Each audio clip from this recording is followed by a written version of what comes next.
오늘 증거할 하나님의 말씀은 아가서 2장 1절로 3절을 본문으로 솔로몬과 술람미 여인, 이런 제목으로 잠깐 말씀을 선포하고자 합니다. 제목을 한번 따라서 보실까요? 솔로몬과 술람미 여인. 아가라고 하는 건 아름다운 노래의 책, 그런 뜻인데, 히브리어 성경 첫마디는 쉬르 하세림, 즉 노래들 중에 노래, Song of Songs, 노래들 중에 노래란 뜻인데요. 킹 제임스 버전에는 솔로몬의 노래, Song of Solomon, 솔로몬의 노래, 우리 아가서 1장 1절에 있는 대로 솔로몬의 아가라 한 것처럼 저자의 이름을 밝히 증거하고 있습니다. 오늘 본문에서 등장하는 두 인물은 바로 이 솔로몬과 술람미 여자 혹은 술람미 여인인데, 이 솔로몬은 신랑을, 그 다음에는 술람미 여인은 이 신부를 가리킵니다. 신랑과 신부의 그 진정한 사랑을 노래한 것이고요. 영적으로는 솔로몬은, 즉 신랑은 예수 그리스도를 가리키고, 그 다음에 술람미 여인은 우리 예수 그리스도를 믿는 성도들을 상징합니다. 그러므로 이 솔로몬과 술람미 여인의 이 관계는 예수님과 우리 성도의 관계이고, 예수님께서 그 성도를 위해서 얼마나 사랑하셨는지 그걸 우리에게 가르쳐준 반면에, 또 그 사랑을 받은 우리 그리스도인들, 성도들은 예수님을 어떻게 사랑해야 되는지, 이런 내용을 상당한 심도 있는 그런 그 상징법을 사용해서 우리에게 교훈해 주고 있습니다. 아가서는 그저 연애 편지 같은 그런 내용은 결코 아니고, 사실은 그 신령한 그리스도와 성도의 관계의 영적 의미를 우리에게 교훈해 주고 있는 것입니다.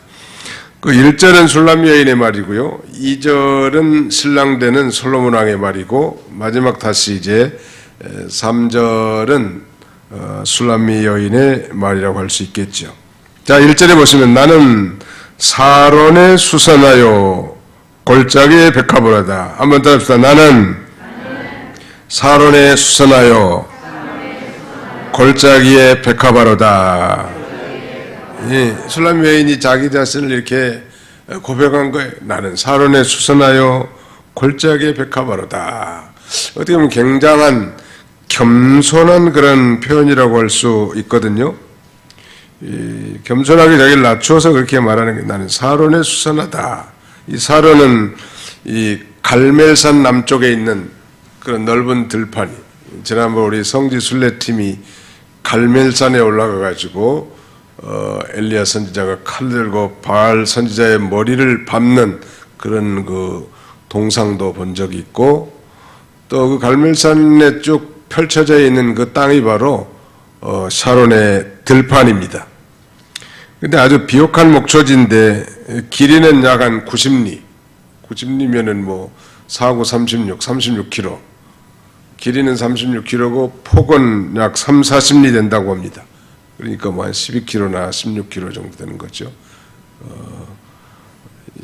그러니까 상당히 넓은 그런 비옥한 목초지인데, 거기에 이 수선화가 피어 있는데, 들판에 핀 그 수선화 같은 꽃과 같다는 거예요. 넓은 들판에 피어난 이 수선화, 한번 상상해 보십시오. 그거야말로 아무리 아름답게 피었다 할지라도 누가 알아준 사람도 없을 것입니다. 그저 넓은 들판에서 나서 꽃이 피고 향기를 날 때, 또 때가 되면 그러다가도 쓰러져 없어지죠. 그런 면에서 이 술람미 여자는 자신이 마치 이런 사론의 수선화와 같다. 여기서 우리가 배울 수 있는 이 교훈은, 우리 성도들도 마찬가지로 나는 사론에 수선하여 하는 건, 이 세상은 정말 넓은 광야 같은 세상인데 다른 사람이 알아주든지 몰라주든지 그저 하나님의 은혜 가운데 살면서 수선화 향기를 바라는 것처럼 그리스도의 향기를 날리다가 때가 되면 하나님 앞에 가는 것입니다. 사람을 사람에게 무례해서도 안 되지만 사람을 두려워하거나 또 사람을 너무 의식하면 안 돼요. 교회 안에도 마찬가지.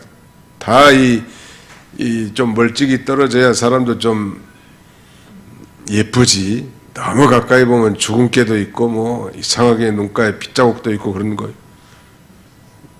옛날 교회에 어떤 부인이 있는데 키가 상당히 커 여자분인데 170은 되는 것 같아요. 나보고 그러더라고. 목사님 나는 100m 미인이에요 그러더라고. 100m 정도 떨어져 보면 굉장히 미인인데 가까이 가면 자기는 안 예쁜 여자다 이 말이에요. 사실이에요. 근데 그분뿐만 아니고 요새 단풍이 많이 온 산을 물들여 놨는데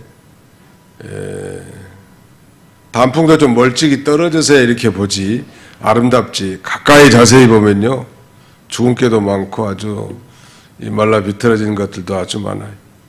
사람도 그렇게 하는 게 좋을 것 같아요. 너무 사람이 좋다고 가까이 하면 허물 다 드러나게 되고 그렇잖아요. 아무튼 이 넓은 광야 같은 이 세상에 우리가 사는데 그 애롭게 핀 그 수선화꽃과 같은 게 우리 성도들의 이 모습이에요. 그러니까 하나님 앞에 꽃이 피고 향기를 드러낸 삶을 살다가 이제 하나님이 올라오너라 그러면 올라가는 거지. 교회 안에도 마찬가지. 신앙생활하는데 얼마나 자기하고 다른 기질과 성품 또 학습된 그런 인격 이런 것들 다 각자 고유의 특징이 있는데 상처받기 쉽고 그 다음에는 정말 시험과 유혹을 받을 일들도 참 많은데 사람을 너무 의식하지 말라는. 사실 이 교회는 하나님을 의식하는 하나님 앞에 왔잖아요. 하나님을 의식하지 않고 사람만 이렇게 인간적인 인사라든지 인간적인 그런 미팅 이런 건 별 의미가 없죠. 하나님 앞에 사람이 알아주든 몰라주든 아름다운 꽃을 피고 향기를 바라는 그런 삶을 사는 게 바로 술람미 여자의 이 삶과 같다는 것이죠. 자기가 해야 할 본분을 다 하면서 누가 알아주든 알아주지 않든 하나님은 다 보고 계시고 하나님은 다 알아주신다는 말. 그러니까 하나님 앞에서 신앙생활하는 사람은 실족하기 힘들어. 잘 실족하지 않지만 사람을 의식하면 반드시 그 사람 때문에 넘어집니다. 그걸 초월할 수 있어야 돼. 상당한 이 그리스도인이라고 한다면 사람은 다 약한 존재고 허물이 많은 존재고 부족한 존재로구나. 우리 하나님만 높이고 그 하나님 앞에만 영광 돌리는 그런 삶을 살아야 될 것을 간접적으로 우리에게 말해주고요. 또 누가 알아주면 좋아하고 몰라주면 섭섭해하고 목사님 내가 이렇게 했는데 목사님이 전혀 몰라준다. 섭섭하다. 섭섭할 거 없어요. 하나님이 다 아시고 보시고 인정해 주는 게 가장 귀하지 않겠습니까? 사론의 수선화가 바로 그런 삶이에요. 누구를 의식하고 누구에게 사람에게 인정받고 이런 것은 덜 중요한 일이고 하나님 앞에 인정받고 하나님 앞에 아름다운 꽃을 피고 향기를 바라다가 조용한 가운데서 또 하나님이 올라오라고 하면 아멘 하고 올라가는 거예요. 사람 앞에서는 피었다가 사람이 없으면 지는 꽃은 그건 진짜 꽃이 아니죠. 우리 이 세상에서 사람이 보든지 말든지 알아주든지 몰라주든지 하나님 앞에서 꽃을 피우고 그리스도로 말미암아 향기를 날리다가 이제 하나님 앞에 가는 자가 되어야 할 것입니다. 우리 성도는 하나님 앞에서 코람 데오의 인생을 사는 것. 코람 뭐뭐 앞에서 데오 하나 감독이 하나님이요. 사실 감독이 필요 없죠. 어떤 신학교에서는 시험 칠 때 감독을 세우지 않는데 세상에 하나님이 종들이 될 사람이 감독이 있으면 컨닝을 안 하고 말이죠. 감독이 없으면 컨닝을 한다면 그 자격이 없지 않겠어요? 놀라운 일이 신학교 사무실 책상에 엄청난 그걸 뭐라 그래? 컨닝 페이퍼들이 적혀 있다는 거. 우스운 일이죠. 신앙생활도 마찬가지. 교회에서 가장 귀한 사람들이 바로 그런 분들이에요. 누가 알아주든 알아주지 않든 자기 맡은 일에서 최선을 다하면 그 만족하는 거예요. 하나님으로 만족하고. 근데 사람을 의식하고 사람을 너무 가까이 하다 보면은 그 사람이 인정해주면 신앙이 좋은데 안 인정해주면 또 신앙이 시들어질 수 있단 말이에요. 사론의 수산화 꽃이라고 말할 수 없죠. 그 다음에 또 자기를 골짜기의 백합화라고 이렇게 말합니다. 골짜기라는 건 아주 은밀한 곳을 상징한 반면에 눈물과 고난의 세상을 상징하기도 하죠. 아주 은밀한 곳에 있는 백합화. 이거야말로 숨어서 슬픔과 고난 가운데서도 믿음을 지키고 봉사하는 성도들 를 가리킨다 할 수 있겠죠. 이 술람미 여자의 신앙은 골짜기 같은 은밀한 곳에서도 심령 속에 꽃을 피워서 이 백합화 향기로 그 골짜기를 가득하게 진동하는 그런 신앙. 그 은밀한 곳도 의미가 있죠. 골짜기는 반면에 또 고난과 그 다음에는 눈물의 그런 세상 그런 가운데서도 믿음을 지키면 그 향기가 온 골짜기에 퍼진다는. 우리가 보통 부활주일에는 이 백합꽃을 장식하죠. 이 백합은 아주 그 향이 탁월한 것 같아요. 아주 뭐 독할 정도로. 양쪽에 이 백합을 장식해 놓으면 예배당 안 온 전체가 백합 향기로 진동하는 것처럼 이 술람미 여인은 자신을 골짜기의 백합화로다. 정말 은밀한 곳에서 꽃이 피어서 향기를 진동하는 것처럼 온 골짜기를 아름답게 해주는 것처럼 자신을 이렇게 낮추는 거예요. 그러므로 나는 사론의 수선하여 골짜기의 백합화로다는 것은 그 의미는 우리 성도는 예수님만 바라보고 신앙생활해야 할 것을 우리에게 가르쳐 줍니다. 이런 사람들은 말하자면 자기가 안단 말이에요. 성도는 자기가 꽃을 피웠는지 자기가 지금 그리스도의 향기를 날리고 있는지 다른 사람은 몰라도 자기는 아는 거예요. 골짜기 가운데 피어있는 백합화는 그 골짜기 밖에 있는 사람은 모르고 그 골짜기 안에 직접 들어가서 꽃을 보고 접촉해 본 사람만 안다는 말. 그래서 누가 알아주든 안 알아주든 보든 안 보든 환경에 좋든 안 좋든 늘 은밀한 곳에서 하나님 앞에 기도하고 봉사하고 직분을 감당하면서 하면은 그 꽃의 향기가 다 전파돼 가지고 많은 사람들을 훈훈하게 해주는. 그 다음에 2절은 솔로몬 왕의 말인데요. 여자들 중에 내 사랑은 가시나무 가운데 백합화 같도다. 한번 더 합시다. 여자들 중에 내 사랑은 가시나무 가운데 백합화 같도다. 여기 여자들 우리 성도들을 가리켜요. 신부를 가리키죠. 성경에는 성도와 하나님 혹은 뭐 예수님과 성도의 관계를 여러 가지로 상징적으로 표현하지요. 가령 뭐 나는 포도나무요 너희는 가지니 포도나무와 가지로도 비유하고 신랑과 신부로도 표현하고 목자와 양으로도 표현하고 이런 다양한 표현을 쓰는데 이 아가서는 바로 신랑과 신부라고 말할 수 있는데요. 여기 여자들은 바로 신부가 된 성도들을 가리키죠. 여자들 중에 내 사랑은 당연히 술람 여자지요. 가시나무 가운데 백합화 같도다.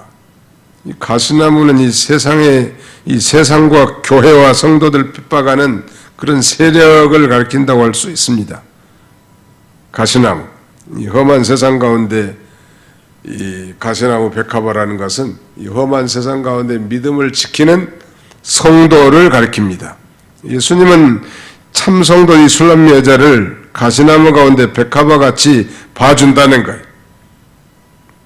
정말 이 성도를 핍박하고 환난과 고통과 눈물이 있는 그런 곳에서도 믿음을 지키는 이 참성도가 가시나무 가운데 백합화 같다는 거예요.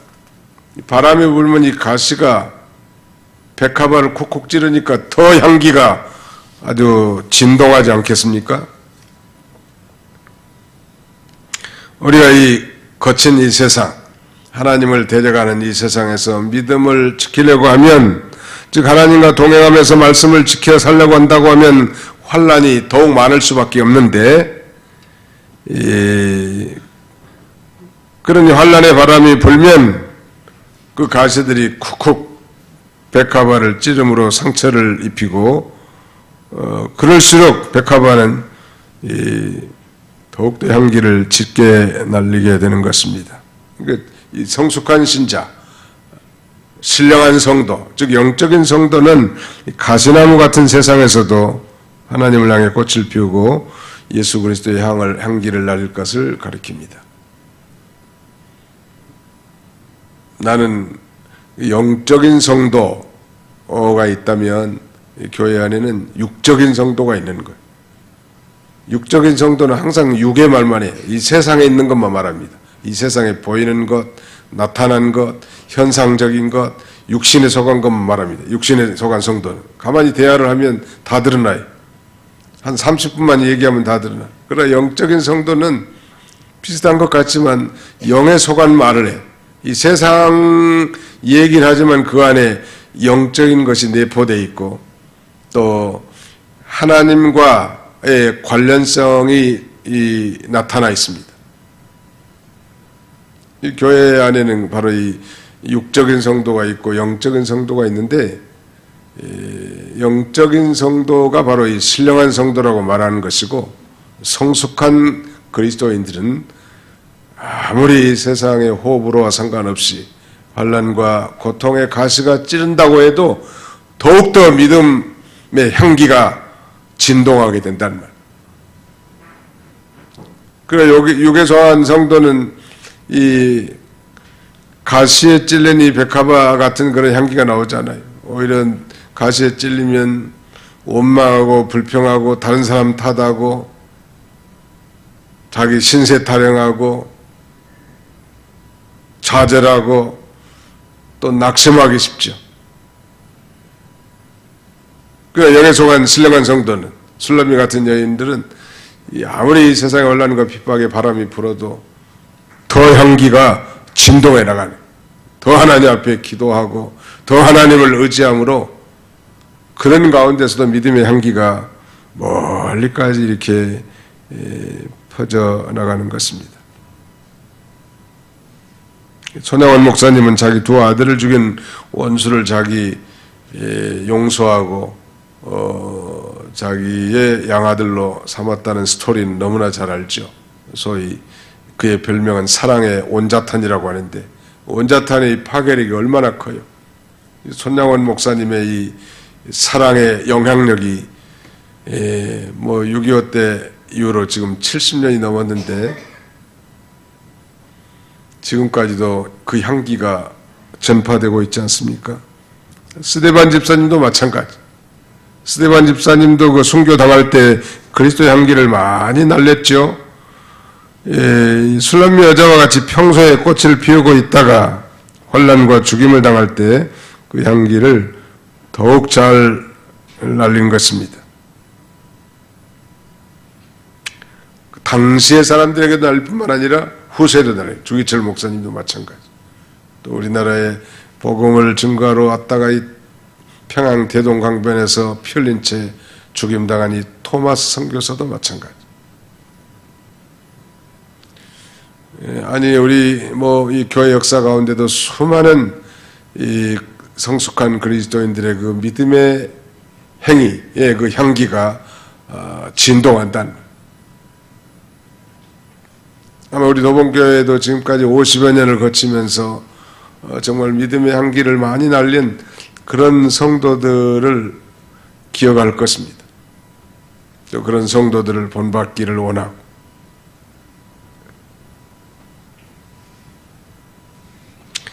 참된 성도는 이 가시나무 가운데 백합화처럼 사람들이 알아주지 않아도 주님으로 말미암아 꽃을 피우고 숨은 봉사와 또 숨은 기도를 하면서 교회를 잘 받들어 나가는 것입니다.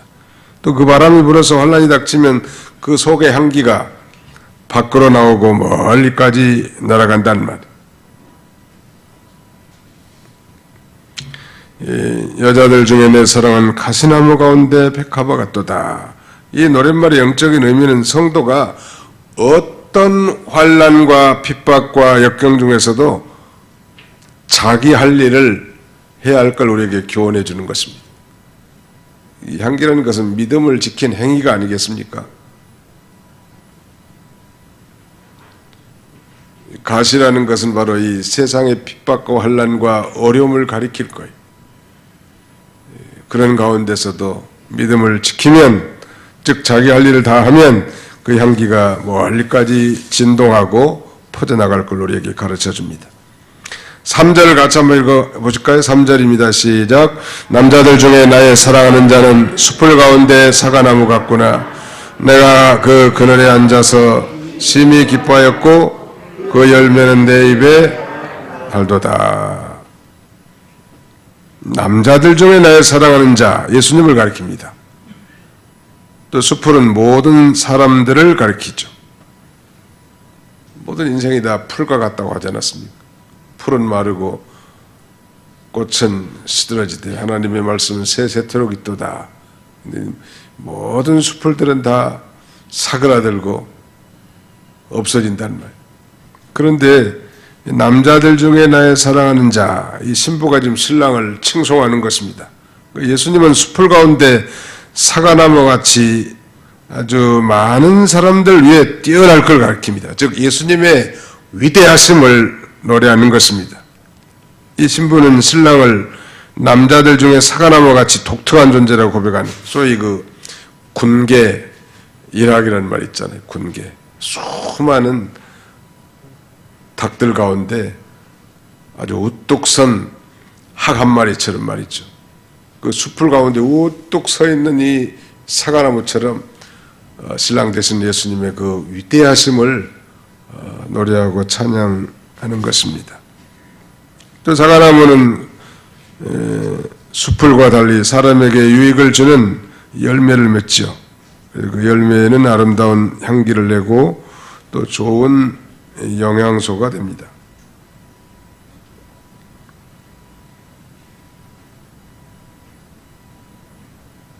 이 백합화와 사과나무는 마치 그 백합화는 여성미를 상징한다면 사과나무는 남성미를 상징한다고 할 수 있고요. 또 여성미가 청초하면서도 여성다운 그런 애교가 있다면 남성미라는 것은 평안함과 그늘 그리고 실과를 제공한다. 그리고 여자분들 가운데 나는 뭐 죽었다 깨어나도 뭐 애교가 없다고. 근데 애교가 없는 사람 애교도 자꾸 해버리다 보면 될 것 같아. 내가 보니까 나는 타고나면서부터 애교가 없다. 근데 그 남자분들은 어떤 여자들을 좋아하냐면 애교가 있는 여자들을 좋아하는 거예요. 목사님, 나는 애교 부리면 몸이 간질간질해가지고 아주 뭐 도저히 나는 불가능합니다. 그러면 사랑받기 어려워요. 여성의 미란 말이 그게 아주 섬세하면서도 청초한 그런 여성다운 애교가 있다고 한다면 신랑에게 사랑받기가 좋은 것. 그래서 세상 사람들도 그런 얘기하는 거예요. 여우 같은 마누라하고는 살아도 곰 같은 여자하고는 산다 못 산다? 그런 말이 있어. 세상에 다 맞는 건 아니지만 전해오는 얘기에 하면 그 여우 같은 여자와는 산다 얘기는 뭐겠어요? 그 남자들이 유혹에 넘어가는 이유가 바로 그거예요. 여우 같은 여자들 만나면 넘어가게 돼 있다고.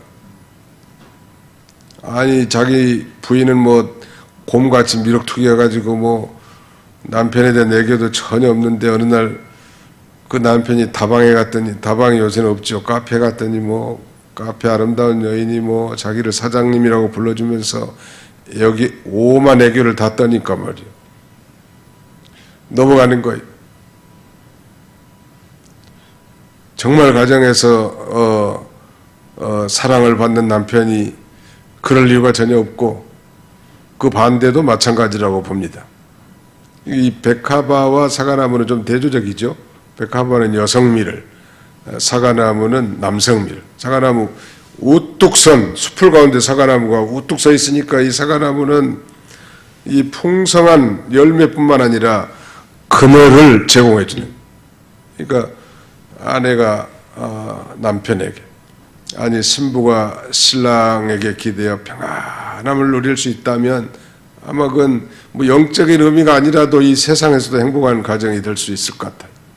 또 남편이 부지런히 일해서 이 실과를 제공해 줄 수 있어야 되지 않겠어요? 반면에 여자는 이런 백합화 같이 아름다운 향기를 바라는 그야말로 아름다운 순결한, 그것이 바로 아름다움이라고 할 수 있을 것입니다. 참으로 예수님은 숲을 가운데 사과나무와 같이 위대하고 존귀하신 분이시라는 거예요. 자, 우리 요한계시록 17장 14절 한번 찾아보겠습니다. 요한계시록 17장 14절. 요한계시록 17장 14절. 같이 한번 읽어보겠습니다. 시작. 그들이 어린 양과 더불어 싸우려니와 어린 양은 만주의 주시요 만왕의 왕이시므로 그들을 이기실 터이요 또 그와 함께 있는 자들 곧 부르심을 받고 택하심을 받는 진실한 자들도 이기리로다. 여기 어린 양은 예수님을 가리키는데 예수님은 바로 만주의 주시요 만왕의 왕이시란 말. 모든 주라고 하는 자들 가운데 주님이시고 수많은 왕들 가운데 왕중 왕이 바로 예수님이, 바로 이 사과나무와 같이 우뚝 선 사과나무와 같은 그런 탁월하고 위대한 분이심을 말씀하고 있는 것입니다. 공자나 석가, 세계 4대 성이라면 공자나 석가, 마호메트도 포함되는데, 소크라테스, 이런 사람들 다 세상의 현자들이지만 사실은 그들도 죄로 말미암아 죽을 수밖에 없는 들판의 수풀에 지나지 않는 것입니다. 그러나 예수님은 인성과 신성을 겸한 하나님의 아들이시란, 만왕의 왕이시고 만주의 주님이시고 장차 구름을 타고 세상에 강림해서 심판하실 주님이시고 그런 위대하신 분이에요. 사과나무같이 뛰어나고 비교할 데 없는 존귀하신 분이시죠. 어떻게 이런 독생자, 하나님의 독생자이신 예수님이 세상의 수풀과 같은 인생들과 비교할 수 있겠는가? 그러면서 신부되는 이 술람미 여인이 내 신랑은 그야말로 수풀 가운데 사과나무 같구나. 그러면서 그 다음에는 내가 그 그늘에 앉아서 심히 기뻐하였고 그 열매는 내 입에 달았도다. 예수님의 그늘, 그 십자가의 그늘 아래 가면 우리에게 참된 구원의 결과로 말미암은 평안함을 누릴 수 있죠. 실제로 남편은 아내를 평안하게 해줘야 돼. 남편이 세상에 좁쌀 영감탱이 같아가지고 아내의 말 한마디도 제대로 소화하지 못하고 토나 달고 시비나 건다면 여성들은 피곤해.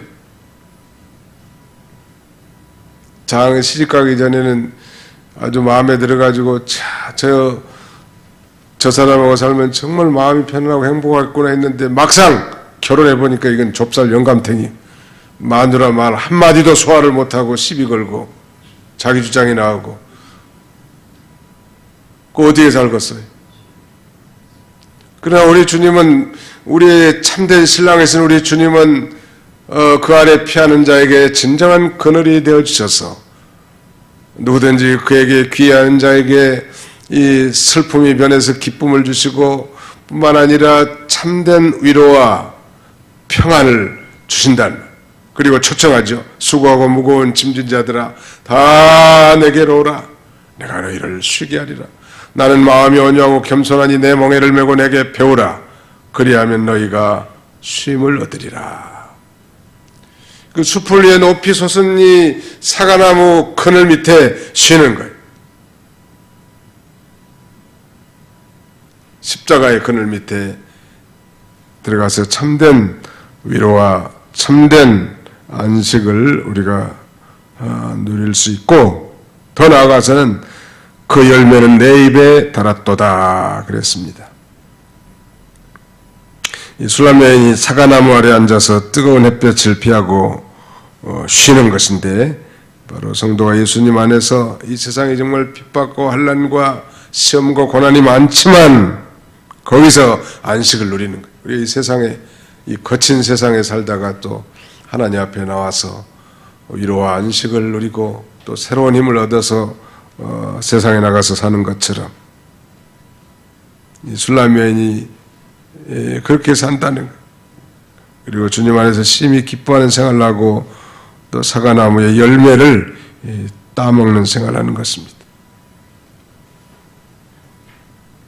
사과는 아주 향기와 맛이 좋고 영양이 많은 과실인데,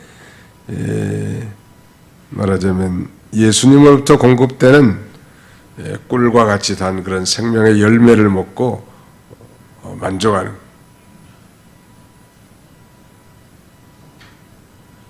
오늘 이 아가서는 바로 이 솔로몬의 노래인데요.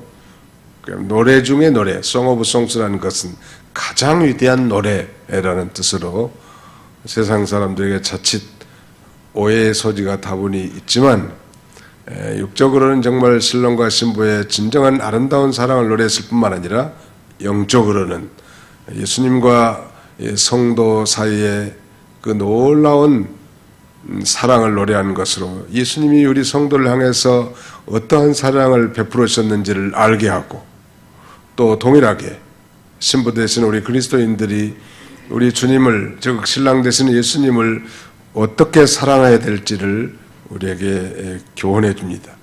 오늘 아주 짧은 본문이지만 이 술람 여인이 고백한 것처럼, 신부가 고백한 것처럼 나는 사론에 수선하여 골짜기에 백합으로다.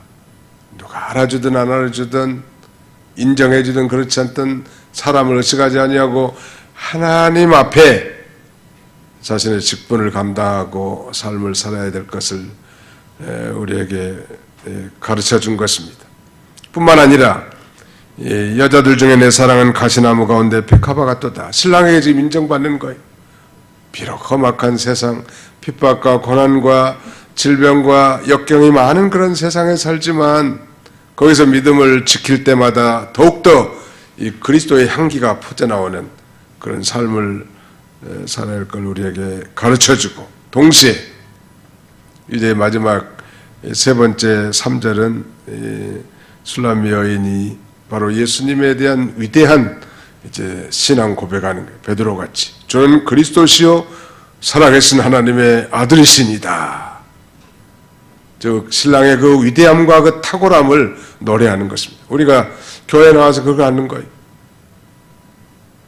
우리가 기도할 때도 말이죠, 예수 그리스도의 그 위대한 속성, 그 성품을 찬양하고 기뻐하고, 또 그 예수 그리스도 안에서 우리가 이 피함으로 하늘로부터는 참된 위로와 평강, 안식을 누리는 삶을 살 뿐만 아니라 또 예수님이 주시는 그 진리와 영감의 생명수, 생명과일을 먹고 우리가 점점 생명이 살아가는 것입니다. 이런 이 복된 신부들, 성도들이 다 되시기를 주님의 이름으로 축원합니다. 기도합시다. 살아계신 우리 아버지 하나님께서 오늘도 다 일선을 중단하고 이 저녁에 거룩한 공예배, 수요예배로 저희를 발걸음 인도하셔서 하나님 앞에 예배할 수 있도록 은혜 주심을 진심으로 감사하고 감사를 드립니다. 신랑의 사랑을 엄청나게 받았고 그 사랑에 감격해서 우리도 신랑을 사랑해야 할 터인데, 우리 자신들의 모습을 되돌아볼 때 너무 참 신랑에 이 견주지 못할 터무니없는 이런 모습들이 많습니다. 날마다 이제 예수님의 성품을 본받아 의와 거룩함과 진실함의 이 신부들로 무장하는 그런 저희들이 다 되게 해주시고, 또 들판의 수선화처럼 골짜기의 백합화처럼 누가 알아주든 알아주지 않든 자신의 위치에서 믿음을 지키고 또 자기가 할 일을 잘 감당함으로 향기나는 인생, 꽃을 피는 인생, 또 그러다가 하나님 앞에 하나님이 부르시면 이제 아멘하고 순종하는 그런 인생 살게 해주시고, 가시 같은 핍박과 환난이 많은 이 세상 가운데서도 연약한 육에 속한 신자들처럼 넘어지고 환경을 원망하고 불평하는 그런 이 신자들이 아니라 환난과 핍박과 역경과 코로나가 있다 할지라도 더욱 거기서 믿음을 지킴으로 향기를 멀까지 그리스도의 향기를 드러내는 그런 성숙한 그리스도인들이 다 되게 하여 주옵소서. 날마다 우리의 입을 통하여 예수 그리스도의 그 위대하심과 그 그리스도로 말미암은 구원의 감격과 그 구원의 결과로 말미암은 하늘로부터는 영적인 평강을 누리고 주님이 주시는 신령한 과실을 먹고 마심으로 날마다 우리의 생명이 약동하고 자라나가는 복된 성도들이 다 되게 해 주시옵소서. 예수님의 이름으로 기도하옵나이다. 아멘.